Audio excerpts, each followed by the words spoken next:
Alhamdulillahi Rabbil Alamin. Wa sallallahu ala rasulillahi karim Muhammad bin Abdullahi wa ala alihi wa sahbihi wa sallima tasliman katsira. Alhamdulillahi ala kulli hal. Alhamdulillah, chers frères et sœurs en islam, nous remercions Allah. Nous vous saluons avec meilleure des salutations. Assalamu alaikum wa rahmatullahi wa barakatuh. Nous remercions Allah. Après, nous vous remercions de nous avoir écoutés attentivement. Qu'Allah fasse que les récompenses soient pour moi et pour vous dans ce monde et le jour de la résurrection. Nous vous remercions toujours pour vos bons écoutes, chers frères et sœurs en islam. Qu'Allah fasse que ces interprétations soient bénéfiques pour moi et pour vous dans ce monde et l'au-delà. Amin. Nous remercions Allah qui a créé toutes choses, chers frères et sœurs en islam. Nous ne devrons pas adorer autre divinité que Allah. Nous ne devrons pas demander les secours chez autre divinité que Allah. C'est Allah tout seul qui aide. Tout le monde a besoin de Allah. Allah n'a besoin de personne. Ces charlatans, ces marabouts, ces devins, ces magiciens ont toujours besoin d'aide. Ils ne peuvent résoudre des problèmes, rien. Ils ne peuvent rien résoudre des problèmes. Car c'est Allah seul qui peut régler les problèmes et résoudre des problèmes. Nous devons nous confier à qui? À Allah. Nous devons lui adorer car c'est Allah qui a créé. Donc c'est celui qui a créé, Allah, celui qui doit être adoré. Et car c'est celui qui doit être adoré, la loi, c'est lui qui doit faire la loi. Car la loi que nous les faisons dans ce monde sont des imaginations, sont des innovations. Ces lois-là, ils sont abrogées une année ou 2 années après. Mais la loi de Allah n'est jamais abrogée. Elle est universelle. Elle est standard. Donc nous remercions Allah de nous avoir créés, de nous avoir rendus les croyants et les musulmans. Car on peut être musulman, non pas croyant. Mais tout croyant est musulman, mais tout musulman n'est pas croyant. C'est comme tout prophète, tout messager sont des prophètes, mais tous les prophètes ne sont pas des messagers. Donc, chers frères et sœurs en islam, nous remercions Allah. Nous demandons à Allah de nous faciliter ce travail que nous entreprenons. Qu'Allah fasse que ce soit bonheur pour moi et pour vous dans ce monde d'ici-bas et l'au-delà. Amin. Nous allons passer aujourd'hui, chers frères et sœurs, avec notre troisième partie, troisième leçon de la saison 2 de l'interprétation des rêves selon l'islam. Nous avons divisé cette partie 3, cette partie 3 qui est la deuxième saison, la leçon 3 de cette partie, nous avons divisé en 2 parties car nous parlons sur le corps humain. Nous parlons sur le corps humain, les membres du corps humain. Donc voilà pourquoi nous allons diviser en 2 parties. Nous allons passer avec leçon numéro 3, épisode 3, partie 1 et épisode 3, partie 2. Nous allons diviser comme ça. De la deuxième saison de l'interprétation des rêves selon l'islam. Allah fasse que ce soit bonheur pour moi et pour vous. Amin.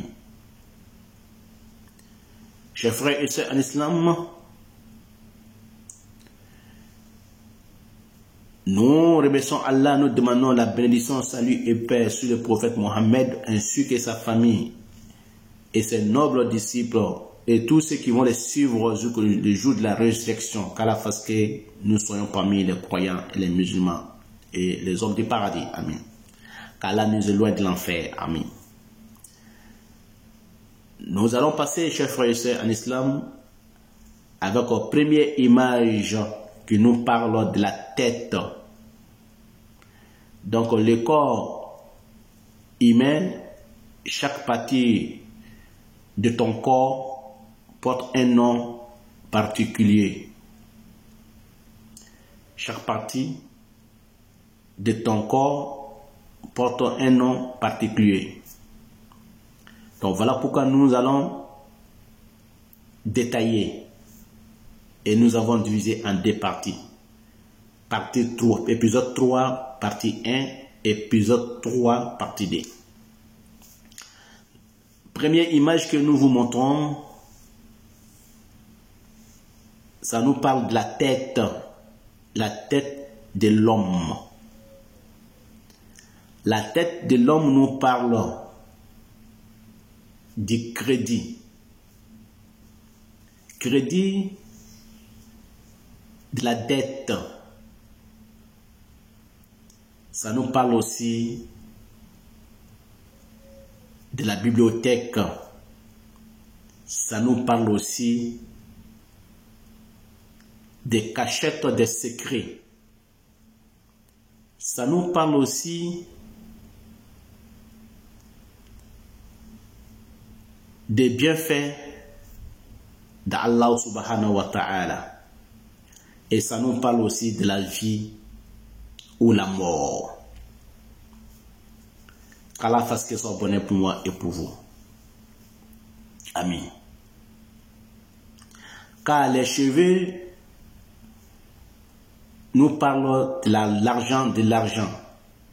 Et la tête peut nous parler du coffre-fort ou la cachette de l'argent.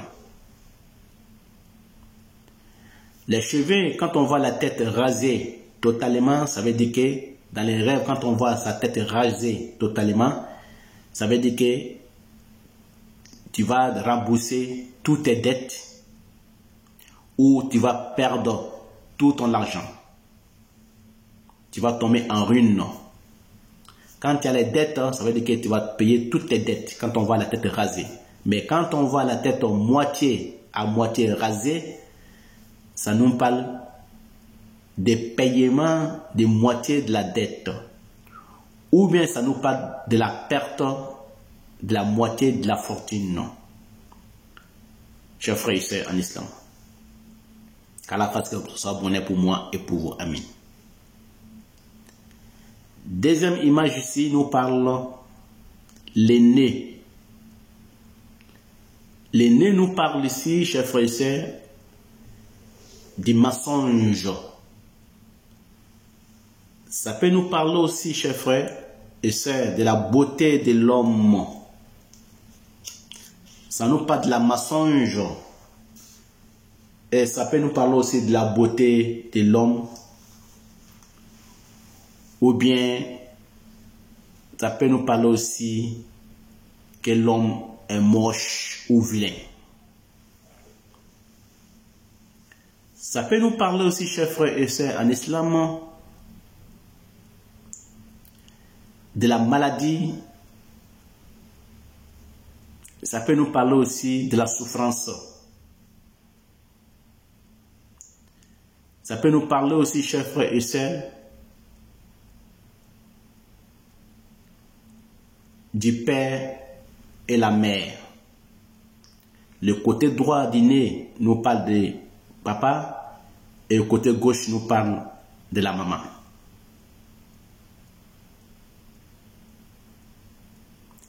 Chers frères et sœurs en islam, qu'Allah fasse soit bonheur pour moi et pour vous. Ça peut nous parler aussi de la santé.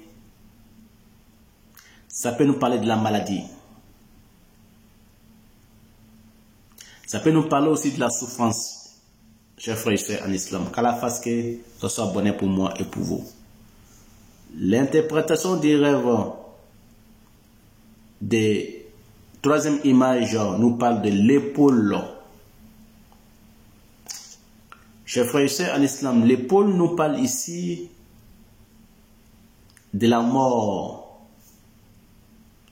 Ça peut nous parler aussi de l'aide. Ça peut nous parler aussi de l'endurance. Ça peut nous parler aussi de la patience. Qu'Allah fasse que ce soit bonheur pour moi et pour vous, chers frères et sœurs en islam. Nous passons avec la quatrième image qui nous parle de la bouche. Qu'Allah fasse que ce soit bonheur pour moi et pour vous. Amen. La bouche nous parle ici, chers frères et sœurs en islam, de la perversité. Ça peut nous parler aussi les biens ou les mal. Ça peut nous parler aussi de la prison. Ça peut nous parler aussi de la famille de l'homme ou de la femme. Ça peut nous parler aussi de la progéniture de l'homme ou la femme. Car les dents nous parlent de la famille. Tout ce qui est les dents qui sont en haut nous parlent côté papa. Les dents qui sont en bas nous parlent de côté maman. Les molaires de haut des dents nous parlent des pères, grands-pères, oncles. Et les molaires du bas de la bouche, des dents, les dents nous parlent des grand-mères, grand-tantes, ainsi de suite. Donc tout ce qui est en bas nous parlons, les dents qui sont en bas nous parlons côté maternel, et tout ce qui est en haut, les dents qui sont en haut nous parlent du côté paternel. Donc la bouche nous parle de la prison, ça nous parle du bien ou du mal. Qu'Allah fasse que ce soit bonheur pour moi et pour vous. Amen. Nous passons avec cinquième image qui nous parle du bras de l'homme. Ça nous parle de la force de l'homme, la puissance de l'homme. Ça nous parle les aides de l'homme. Ça nous parle aussi le support de l'homme. Qu'Allah fasse que ce soit bonheur pour moi et pour vous. Amen.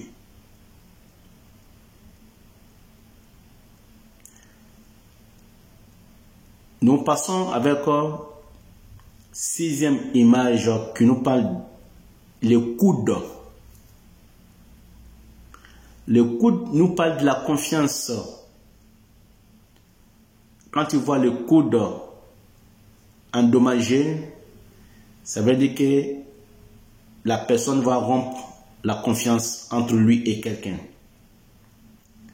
Quand on voit le sang qui sort de la coude ou du coude, quand on voit le sang qui sort du coude, ça parle de remboursement d'un crédit, d'une dette. Le coude nous parle aussi, chers frères et sœurs en islam, de la générosité. Ça nous parle aussi de la facilité. Ça peut nous parler aussi de la puissance de l'homme. Qu'Allah fasse que ce soit bonheur pour moi et pour vous. Amen. Nous passons avec la 8e image qui nous parle du ventre. Ventre. Dans 7e image, nous parlons de la main de l'homme. La main de l'homme, chers frères et sœurs en islam. La main ici, nous parlons de la demande. La personne demande quelque chose à sa mère ou à son père, ou demande de fiançailles, ou ça nous parle de quémander. Ça peut nous parler aussi des demandes de secours ou de l'aide. Ça peut nous parler aussi de la réception. Ça peut nous parler de la faiblesse de l'homme. Ou ça peut nous parler aussi de la misère de l'homme.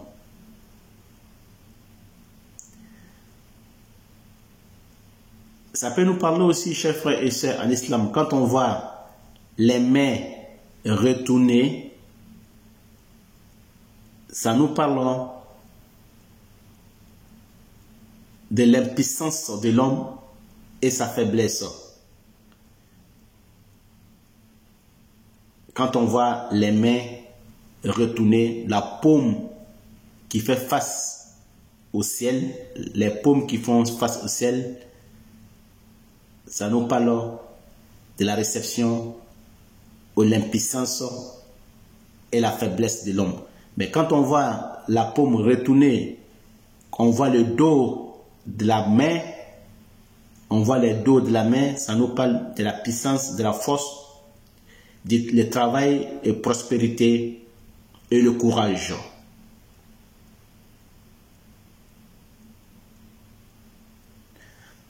Car le prophète sallam nous dit, dans le hadith,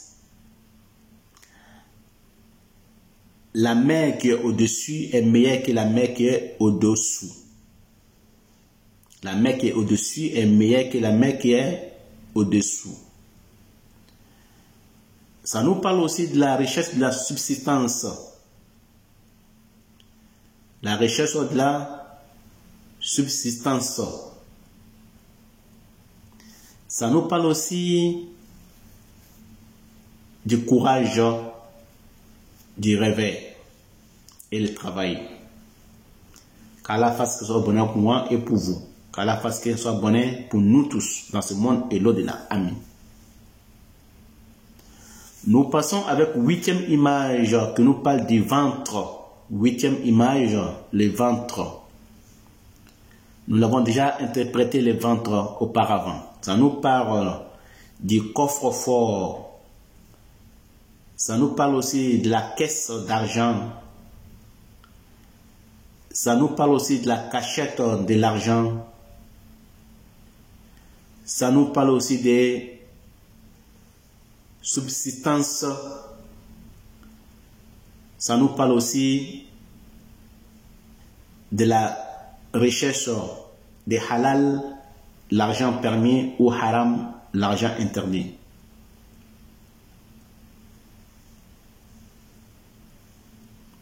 Qu'Allah fasse que ce soit bonheur pour moi et pour vous. Amen. Nous passons avec 9e image, chers frères et sœurs en islam, qui nous parle les fesses de l'homme ou les fesses de la femme. Ça nous parle de l'argent et de la richesse. Et ça peut nous parler aussi de la pauvreté, chers frères et sœurs en islam.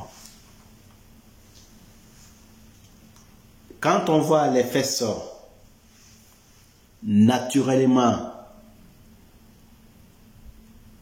grosses, ça parle de la fortune de la personne. Quand la personne, dans la vie réelle, quand il voit ses fesses minces, réduites Et dans les rêves, quand il voit ses fesses grossies, ça veut dire que la personne, s'il était pauvre, il aura beaucoup d'argent. Il va amasser beaucoup d'argent, il va garder beaucoup d'argent. Quand la personne, dans la vie réelle, quand ses fesses sont minces, quand ses fesses sont réduites, petites. Mais quand il voit dans les rêves que ses fesses ont grossi, sont grosses, ça lui parle de l'amassement de l'argent. Il va ramasser beaucoup d'argent, il va gagner beaucoup d'argent, la personne. Et la personne dans la vie réelle qui a une grosse fesse, ou bien un gros fesse, et dans les rêves qu'il voit que ses fesses ont diminué, ont réduit, ça veut dire que la personne va avoir des problèmes, des difficultés, il va perdre de l'argent, il va avoir des soucis quand il voit ses fesses ont réduit, alors que dans la réalité, ses fesses sont gros. Qu'Allah fasse ça bonheur pour moi et pour vous. Amen.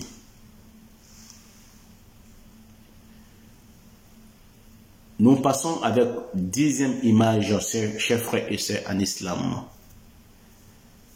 Ça nous parle de la cuisse. La cuisse nous parle de la baraka de l'homme. Ça nous parle du courage de l'homme. Ça nous parle aussi de la puissance de l'homme. Ça nous parle aussi de la beauté de l'homme.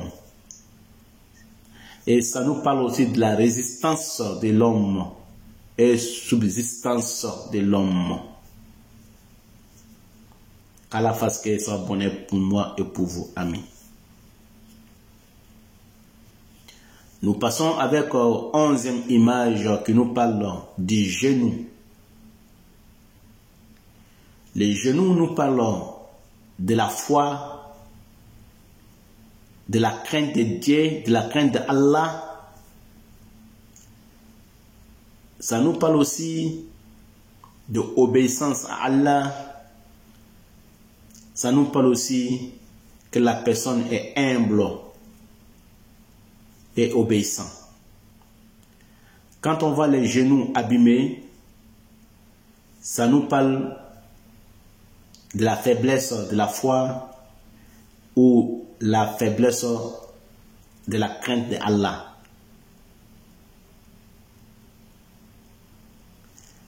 Qu'Allah fasse que soit bonheur pour moi et pour vous. Amen. Nous parlons ici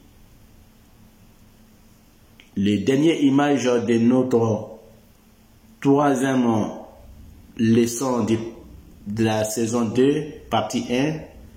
Dernière image nous parle, 12e image sont les mollets. Les mollets nous parlent de la science, qu'Allah fasse ça bonheur pour moi et pour vous. Ça parle de la science et ça parle aussi de la recherche de la science. Ou ça nous parle aussi de la recherche de la subsistance. Ça nous parle aussi de l'ignorance de l'homme ou de la femme. Et ça peut nous parler aussi, chers frères et sœurs en islam, du manque de subsistance de l'homme dans sa maison ou de sa famille. Et quand on voit les mollets bien portants, ça veut dire que la personne aura la prospérité dans l'année ou la dissipation de ses soucis dans l'année ou dans les mois. Qu'Allah fasse que ce soit bonheur pour moi et pour vous. Amen. Donc, chers frères et sœurs en islam, voilà l'interprétation du rêve du corps ou des membres humains que nous pouvons vous interpréter selon la facilité de Allah, selon la volonté de Allah. Donc, nous allons nous arrêter aujourd'hui sur ces passages des premières parties du corps humain.